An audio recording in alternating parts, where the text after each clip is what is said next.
हाँ भाई, नमस्कार है साਰਿਆਂ राम राम भाई साहब ने। भाई ऐसे तो शुरू ना हो पाए, जोरदार तालियों की गड़गड़ाहट। और ये तालियां सीधी थैंक यू। हरियाणा से आनी चाहिए एकदम। तो आप जानते हैं हरियाणा का छोरा हमारे सामने है। साल भर पहले सबके दिमाग की घंटियां बजा दी। लोग ये आपस में चर्चा करने लगे कि भैया ये छोरा है किस साइड, चाहता क्या है।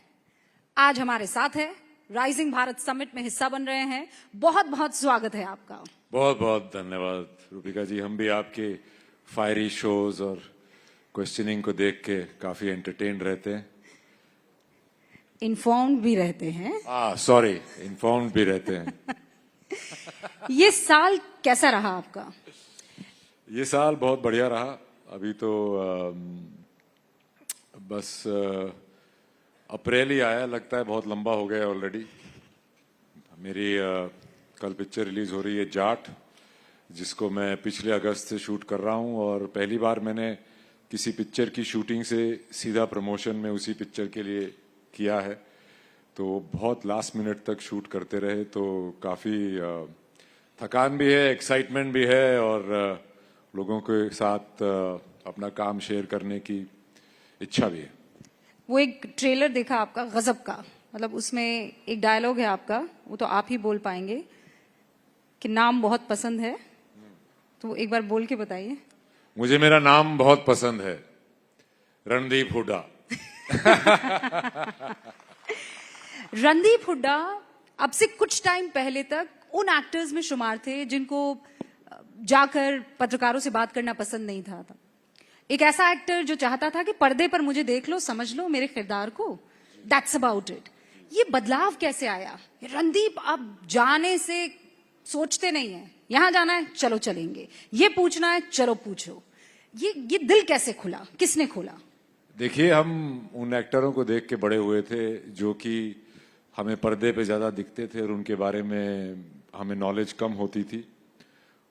वो मद्देनज़र रखते हुए मुझे भी हमेशा लगता था कि लोग मेरे कैरेक्टर्स में ज़्यादा बिलीव करेंगे और मेरे ऑन स्क्रीन परफॉर्मेंसेस पे ज़्यादा बिलीव करेंगे जब उन्हें मेरी पर्सनल लाइफ के बारे में कम पता होगा।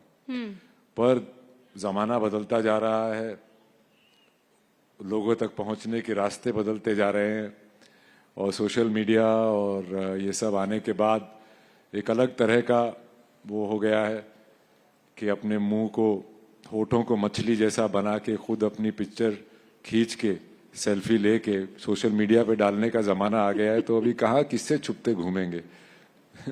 खाने से लेकर हगने तक के सारे वीडियो बना बना के सोशल मीडिया पे शेयर करते रहो, तो शायद उससे एक नई दर्शकों की भीड़ जमा होगी, जिसको आजकल लोग कंज्यूमर कहते हैं।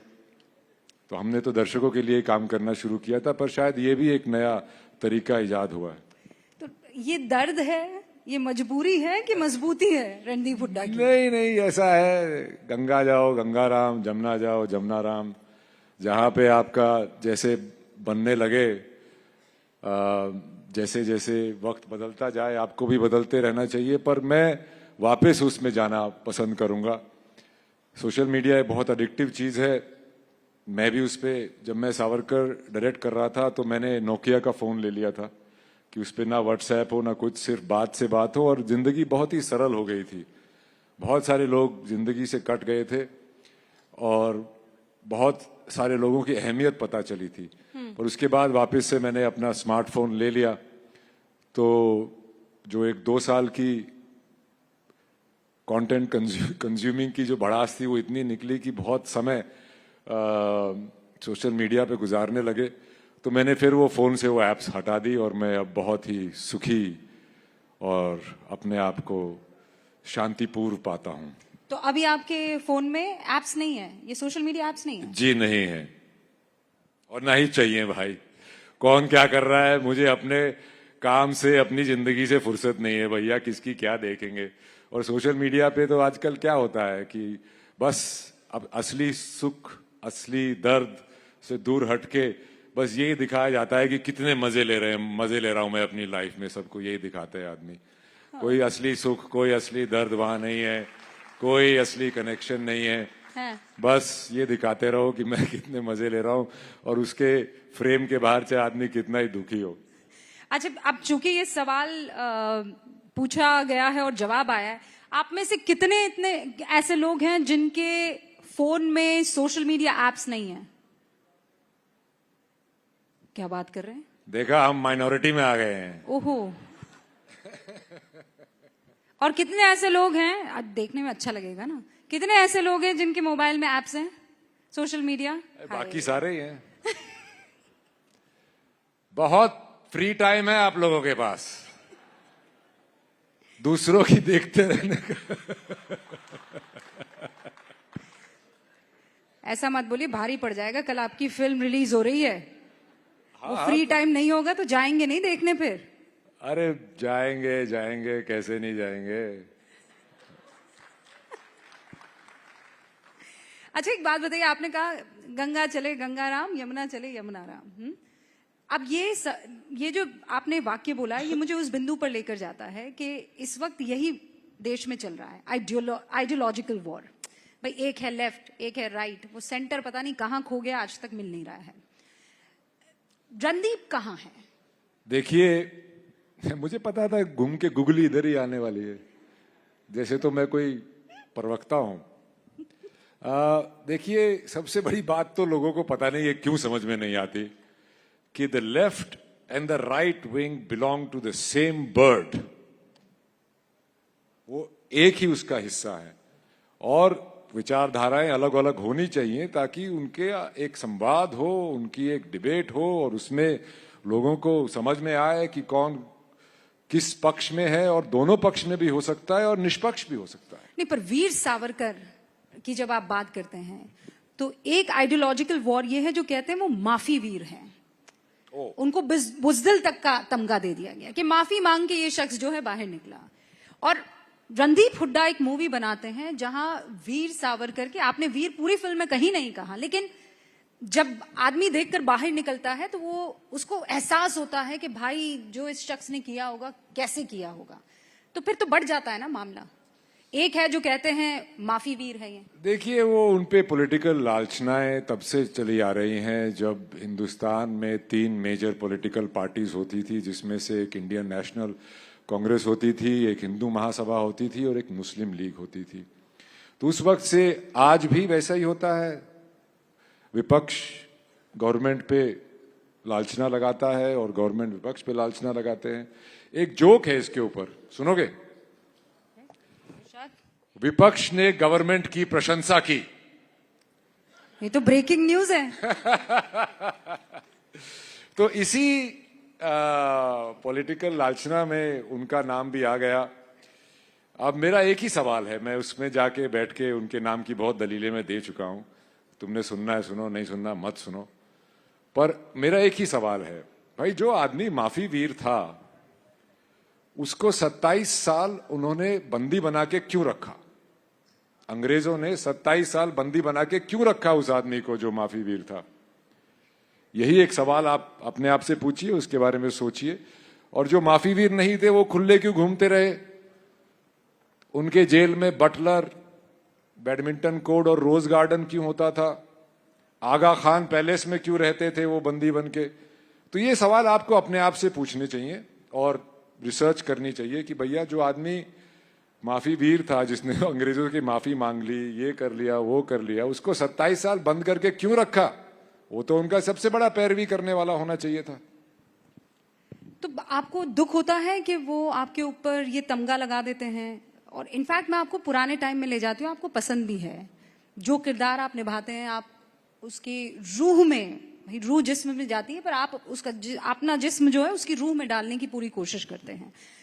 तो उस वक्त आपने बताया 3 लोग थे, 3 पार्टियां हुआ करती थी, आईएनसी थी, हिंदू महासभा थी और इंडियन मुस्लिम लीग। ये कम्युनिस्ट पार्टी भी होती थी पर उसको ज्यादा तवज्जो नहीं था। ठीक है, लेकिन सबसे ज्यादा आइडियाज उन्हीं के दिमाग में चलते हैं। फ्री टाइम बहुत होता है उनके पास, एक के बाद एक बड़ी खबर। तो रणदीप हुड्डा अगर सोशल एक्टिविस्ट होते या पॉलिटिशियन होते उस टाइम में, तो इन तीनों में से किसके संग होते? या चलिए चौथा कोण भी दे देती हूँ, कम्युनिस्ट, किसके साथ होते? Hindu Mahasabha, Indian Muslim league, INC और कम्युनिस्ट।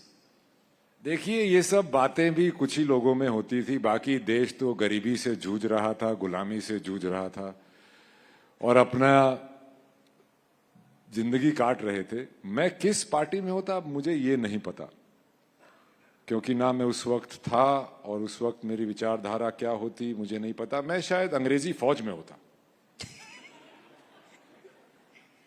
तो फिर आप गद्दार हमारे बहुत कहलाते? सारे लोग अंग्रेजी फौज में थे, भूल रहे हैं लोग, जिन्होंने अंग्रेजों के पक्ष में, फर्स्ट वर्ल्ड वॉर में गांधी जी ने बोला था कि अंग्रेजों के पक्ष में लड़ते हैं तो शायद हमें आजादी जल्दी मिल जाएगी।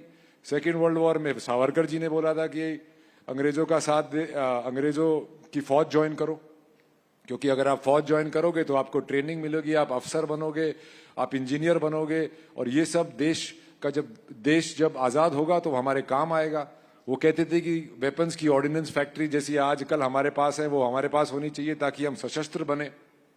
सशस्त्र बन के ही आप पीस एक्सपेक्ट कर सकते हैं, कमजोरी में या अहिंसा से आप पीस एक्सपेक्ट नहीं कर सकते हैं। अगर आप बॉर्डर पे जाएंगे चाइना या पाकिस्तान के, बोलोगे अहिंसा परमो धर्मा, वो आपकी नहीं सुनेगा भाई। मतलब मैंने आपको 4 ऑप्शन दिए, हमेशा आपको ये करना होता है ना?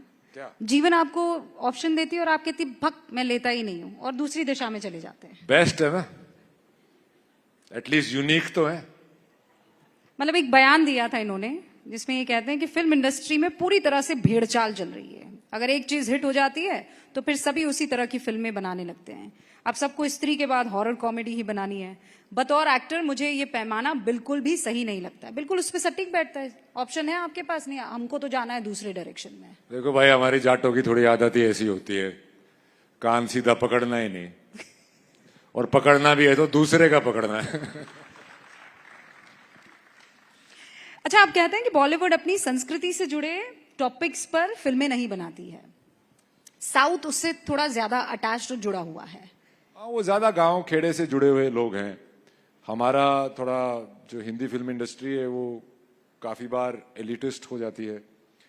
और जैसे मेरे जो डायरेक्टर है गोपीचंद मिलेनिली, जो कि जाट के डायरेक्टर हैं, अब जैसे एक जाट ने जाके एक महाराष्ट्रन सावरकर पे पिक्चर बनाई, ऐसे ही वो तेलुगु का गोपीचंद मिलेनिली जाटों पे पिक्चर बना रहा है।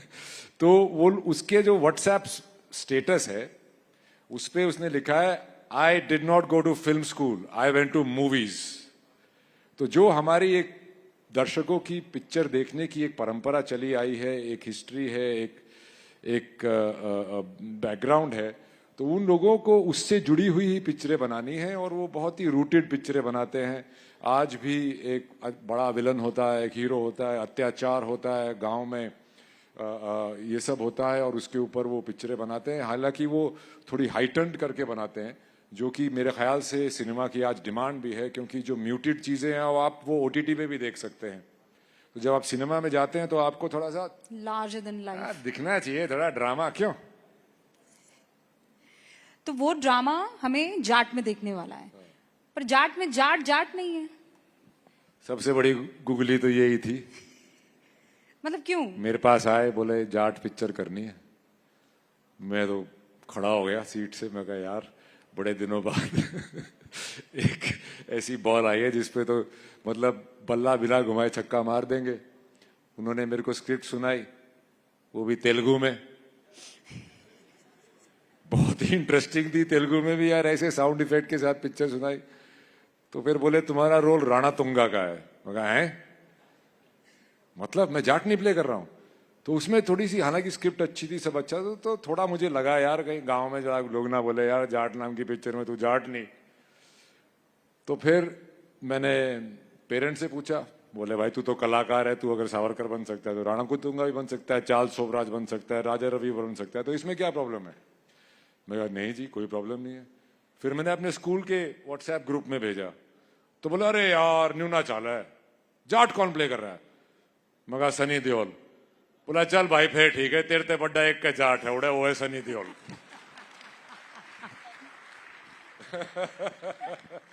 अच्छा, कैसा कैसा लगा आपको सनी पाजी के साथ एक्ट करके? अरे मतलब बहुत जाट बहुत। वर्सेस जाट जब हुआ आए था, थे यहाँ पे, हाँ। कितने सॉफ्ट स्पोकन है। वो 2.5 किलो का हाथ दिखता नहीं है ऐसे, वो सिर्फ स्क्रीन पे दिखता है।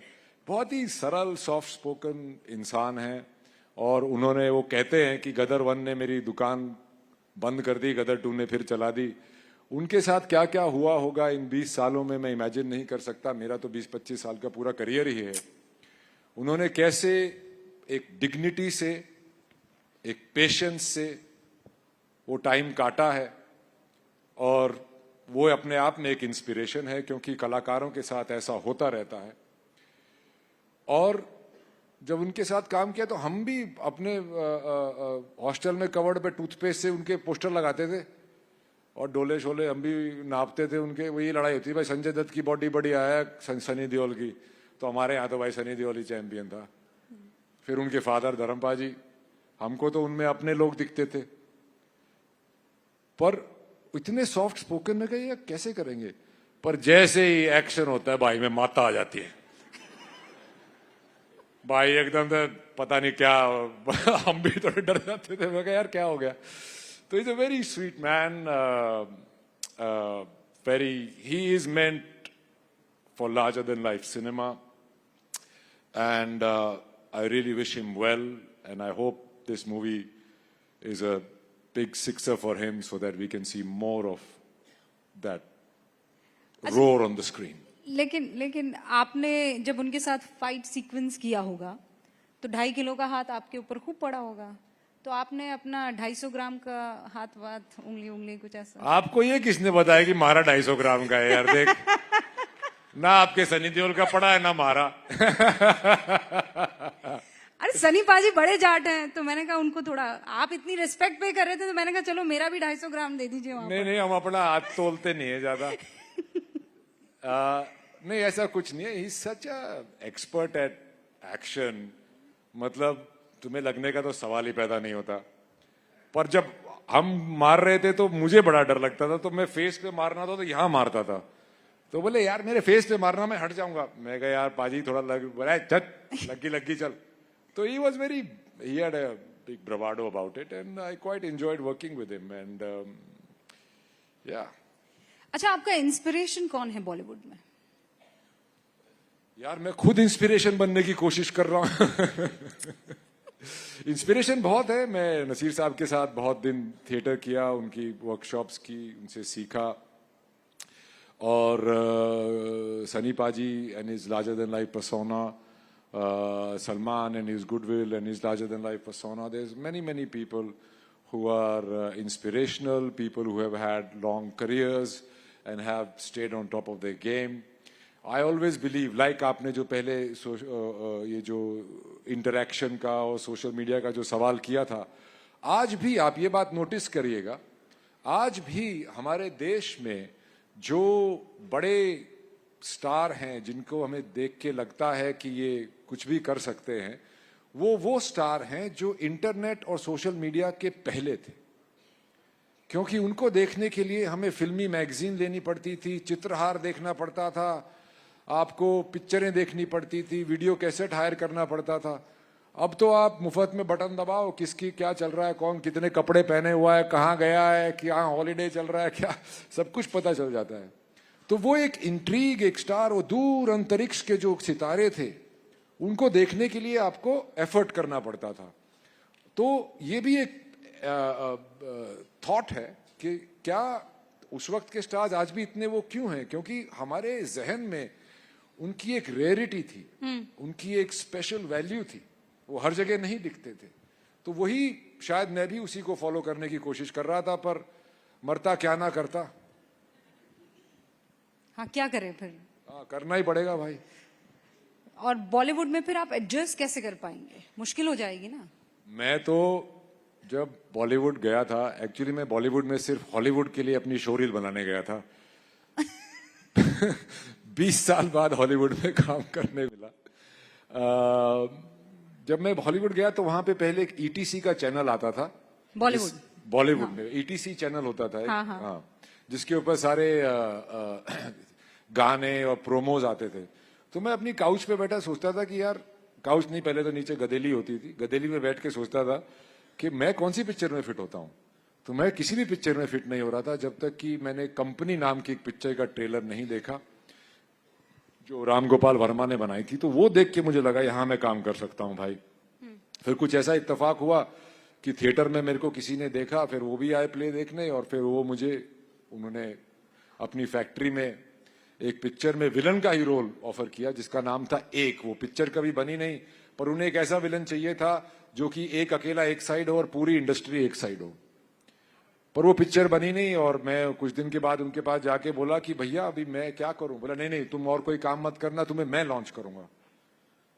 तो ठीक है, मैं कहा घर कैसे चलेगा। तो बोले घर का कितना खर्चा होता है भाई महीने का। तो मैंने बड़ा बड़ा चढ़ा के बोला जी 35,000 रुपए। उन्होंने बोले मेरी 35,000 रुपए की तनख्वाह बांध दी, और 3 साल में 35,000 रुपए की तनख्वाह पे कुछ ना काम करने के लिए मैं लेता रहा। ऐसे ही मेरी लाइफ में काफी ऐसे इत्तेफाक हुए कि मेरे 25 साल के करियर में से 11-12 साल तो मैं एक दिन भी सेट पे नहीं गया हूं। तो सवाल क्या था आपका? बॉलीवुड में एडजस्ट कैसे करते हैं हाँ, तो बॉलीवुड में ऐसे एडजस्ट हुए यार कि अपना एक सोचा कि मुझे ये करना है। और मुझे शुरू में ये भी हुआ कि मैंने डी और रिस्क जैसी पिक्चरें की जो कि थोड़ी सनी पाजी टाइप की पिक्चरें थी। और उसके बाद सबने यही कहा कि एक ही लुक रखो, एक ही जैसा दिखो, एक ही तरह के रोल करो ताकि आपकी एक इमेज बनेगी, उससे ही सितारा बनता है आदमी। मेरे को उस वक्त तक मेरी लाइफ में नसीर साहब तो थे ही, फिर ये डैनियल डे लुइस पुइस ये सब लोग आने लगे। तो मेरे को लगा यार काम तो ये अच्छा है कि हर चीज में आप अलग अलग करो। तो वहां से मैंने अपनी जर्नी शुरू की। और मैं, अगर आप मेरे रोल्स उठा के देख लो, कोई 40-45 पता नहीं कितने मैंने टाइटल्स किए हैं, उसमें से एक दो को छोड़ के आपको मैं किसी में भी एक जैसा नहीं दिखूंगा। मेरी नकल भी, आप रेडियो वेडियो पे नकल उतारते ना लोगों की, मेरी कोई नकल भी नहीं उतारता है, और I take it as a matter of pride. तो मैं बॉलीवुड में अपने अलग अलग रूप और वर्सेटैलिटी को लेके ही एडजस्ट होने की कोशिश कर रहा हूं। हुआ हूं पता नहीं, आगे पता चलेगा। नहीं तो ये तो बॉलीवुड में ही नहीं, आप तो यहाँ स्टेज पर भी देख लीजिए, कभी आप डायरेक्टर होते हैं, कभी आप एक्टर होते हैं, यहाँ पर आप पॉलिटिशियन की तरह बोल रहे हैं। अरे तो अच्छे क्या हैं आप, मतलब दिल के करीब क्या है आपके? मैं अच्छा इंसान बनने की कोशिश करता हूं यार। हाय बाकी हाय, सब चीजें तो हाय हाय। बाकी सब चीजें तो आपके ऊपर लगाई जाती है। नहीं, आदमी को हर तरह की चीजें करनी चाहिए। मैं आजकल लिखता विखता भी हूं। एक कलाकार के तौर पे आपकी सिर्फ एक ही कला नहीं होती, आपका एक कलाकार का माइंड सेट होता है। No but what is your ultimate goal, क्या है? आप शाहरुख खान बनना चाहते हैं, सलमान खान बनना मैं चाहते हैं? रणदीप हुड्डा बनना चाहता हूं यार, क्या बात कर रहे हो। आज मैं यहाँ बैठा हूं, मैं किसी और की तरह बन के नहीं बैठा हूं, मैं खुद बन के बैठा हूं भाई, जिसमें उतना ही पॉलिश है जितना उसमें रफ है। बहुत खूब। तो लेकिन एक आपका टारगेट है कि यहां तक पहुंच जाऊं, उसके बाद तो फिर देखा जाएगा? नहीं, मेरा टारगेट वो नहीं है। मेरा वर्क लाइफ बैलेंस बहुत खराब रहा है। हम काम के लिए जिए हैं, इस काम से ही शादी हो गई थी बहुत साल पहले। तो मैं उसको ठीक करना चाहता हूं। मैं और बहुत सारी कहानियां बताना चाहता हूं। मैं डायरेक्ट करना चाहता हूं, मूवीज बनाना चाहता हूं, मैं बहुत कुछ करना चाहता हूं। पर I'm just scared that I don't spread myself too thin, that's all. आपने शादी की बात की, मुबारक अभी माशाल्लाह। Thank you, thank you, thank you. आपकी शादी, और कितने चर्चे हुए। पिछले साल तक मैं थैंक यू बोलता था, आजकल मैं thank you thank you thank you. और चर्चे ऐसे थे कि क्या खूबसूरती से शादी हुई है, सारे रीति रिवाजों को ध्यान में रखा गया है, और दोनों आप बड़े खूबसूरत लग रहे थे। लेकिन उसके बाद एक चर्चा ये हुई कि रणदीप हुड्डा तो हर चीज पे बड़ा खुलकर बोलते हैं, शादी मणिपुर की लड़की से की है, वो खुद एक एक्टर हैं, मणिपुर में हो रही हिंसा पर तो कुछ ना बोले रणदीप हुड्डा। हालांकि हालात आज की तारीख में ठीक हैं, वहां पर रूल लगा दिए गए हैं, अब सीएम साहब नहीं देख रहे हैं, अब गवर्नर साहब देख रहे हैं, प्रेसिडेंट रूल लगा दिया गया है। लेकिन आप क्यों नहीं बोले मणिपुर पर कुछ? मैं बोला, आपने नहीं सुना। शायद वो सोशल मीडिया पे इतना वायरल नहीं हुआ। भाई इनको भी भेज दो। क्या बोलेगा क्या आदमी कि वहां पे पीस होनी चाहिए। मैं कोई पॉलिटिशियन नहीं हूं, मैं सिर्फ एक कलाकार हूं, और जितना मैं बोल सकता था मैं बोला। मैं और मेरी वाइफ चुपके से वहाँ रिलीफ कैंप्स में कोविड के दौरान ये जो ऑक्सीजन की मशीनें होती थी ये सब हम करते रहते हैं। उससे ज्यादा हम क्या करें आप बताइए। काम किसी और का है, उन्हें करना चाहिए। तो अब जो हालात हैं आपकी पत्नी क्या बताती है? अब अभी भी हालात इतने अच्छे नहीं हैं। मणिपुर देखिए बहुत सालों तो वहां पे बहुत ही एम्बार्गोज वगैरह लगे रहते थे। तेल, पानी, चाय, दूध, इस सब की तकलीफ बहुत रहती थी। सप्लाई चेन बहुत थी। तो वो सप्लाई चेन ठीक हुई, वहां पे खुशहाली आई, वहां पे एकदम से एक रंग और एक खुशी की लहर और एक डेवलपमेंट का काम शुरू ही हुआ था कि ये कॉन्फ्लिक्ट शुरू हो गया। तो वहां पे डेवलपमेंट कौन नहीं चाहता, वो हमको सोचना चाहिए। तो आपको इस सरकार पर भरोसा है? Can they do something? सरकार ही कर सकती है। भरोसे के अलावा आप क्या कर सकते हो? आप क्या कर सकते हो? लाइन अच्छी है। सरकार ही कर सकती है भाई। अब वक्त इजाजत के लिए कह रहा है, लेकिन मैं जाते जाते आपके साथ एक रैपिड फायर। ये वायरल वाला काम है। अरे एक कि जल्दी से कुछ बेवकूफी वाली बात बोल दो, सब आपस में शेयर करके अच्छा सब बताइए। हंसेंगे, बिल्कुल कुछ नहीं। गाली देंगे। नहीं नहीं बिल्कुल नहीं। आप मुझे बताइए कुछ वीर सावरकर बोलेंगे, कुछ माफी वीर सावरकर बोलेंगे। क्या चल रहा है भाई? नहीं, लेकिन देखिए एक भी ऐसा जवाब है जो वायरल कंटेंट ना हो। अगर है तो तालियां बजा दीजिए आप सब, है ना? सारे के सारे जो बयान दिए वो वायरल कंटेंट और कह रहे रैपिड फायर जाएगा वायरल कंटेंट। गलत बात है। हाँ तो चलिए शुरू करते हैं। आजादी में बड़ा योगदान किसका? महात्मा गांधी, वीर सावरकर? दोनों का बहुत था, दोनों का बहुत बड़ा योगदान था। 50-50। आप किस पक्ष में है उसके हिसाब से देखिए। नहीं, मैं तो भारत के पक्ष में हूं। दोनों पक्ष में मैं भारत अच्छा, के इस पे मैं एक बात बोल देता हूं। वायरल मटेरियल 1940 से 1950-52 तक कोई 40-60 देशों को आजादी मिली थी अंग्रेजों से, राइट? वहां पे ना सावरकर थे ना गांधी थे, वो आजादी कैसे मिली? ये सवाल आप सबके लिए है। तो वहां भी कोई गांधी रहा होगा, वहां भी कोई सावरकर रहा होगा। भारत देखिए, के अंग्रेज थक परिप्रेक्ष्य गए में। थे, अंग्रेज थक गए थे। अंग्रेज थक गए थे और वर्ल्ड वॉर 2 में उनके बहुत नुकसान हो गया था। वो अपनी British empire where the sun never sets को एडमिनिस्ट्रेटिवली कंट्रोल नहीं कर पा रहे थे। वर्ल्ड वॉर 2 से जितने भी हमारे सैनिक वापस आ रहे थे, जो कि ट्रेंड थे, जो कि सशस्त्र थे और जो शस्त्रों के बारे में ट्रेनिंग जानते थे, वो लोग भी इनका रूल एक्सेप्ट करने को तैयार नहीं थे। जब इन्हें लगा कि बगावत हिंसक हो सकती है, जो कि बहुत पहले हो सकती थी, ये लोग यहां से चले गए। और विभाजन भी देश का सिर्फ हिंदू मुस्लिम पे नहीं हुआ था। ये रैडक्लिफ को जिसको बुलाया था, इनको नहीं पता था, तो पहले कभी आए नहीं थे।